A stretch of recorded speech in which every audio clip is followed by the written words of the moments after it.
हमारे खुदावंद यीशु की अंजील मुक़द्दस मत्ती के मुताबिक उसका 23वां बाब और पहली 12 आयत। उस वक्त यीशु ने हजूम और अपने शागिर्दों से बात करते हुए कहा कि फ़कीह और फरीसी मूसा की गद्दी पर बैठे हैं, बस जो कुछ वो तुमसे कहें वो सब अमल में लाओ और मानो, लेकिन उनके से काम न करो, क्योंकि वो कहते हैं मगर करते नहीं।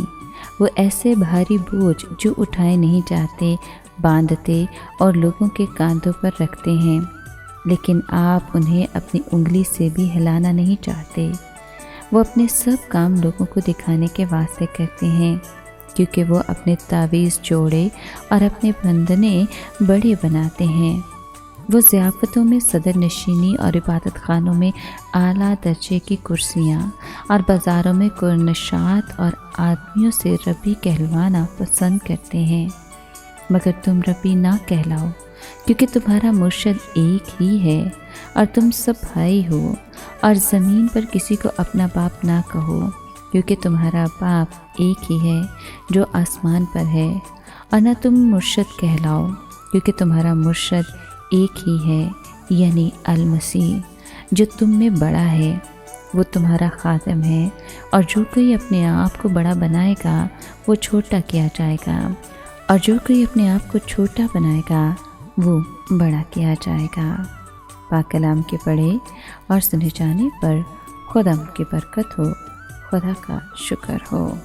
अज़ीज़ दोस्तों, जो दाना ज़मीन में मरता नहीं वो फल नहीं लाता, जो अपने आप को खाली नहीं करता वो अपने आप को दोबारा किसी चीज़ से भर नहीं सकता।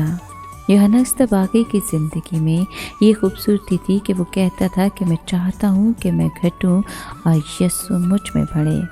दौरे हासरा में इंसान किसी भी मोड़ पर, किसी भी लम्हे, किसी भी सूरत में, किसी के भी सामने अपने आप को छोटा बनाना नहीं चाहता। इसलिए सारा समाज तज़ादात और तसादुम का शिकार बना हुआ है। खुद इनकारी एक ऐसा अमल है जो राई के दाने की तरह मरकर एक बहुत बड़ा पौधा बन जाता है। खुद इनकारी इंसान को नेक बनाती और उसे राह रास्त पर ले आती है, मगर इंसान हीरो बनना चाहता है और ये दुनिया उसी को हीरो मानती है जिसके पास बहुत कुछ हो। लेकिन मसीह यीशु का हीरो वो है जो अपना सब कुछ खोना चाहता है। ए खुदाए मेहरबान, मुझे ये तौफीक दे कि मैं अपना इनकार करके तेरे पीछे हो लूँ। मेरे रोज़े और दुआ को कबूल फरमा और मुझे अपने पीछे आने की तौफीक अता फरमा। आमीन।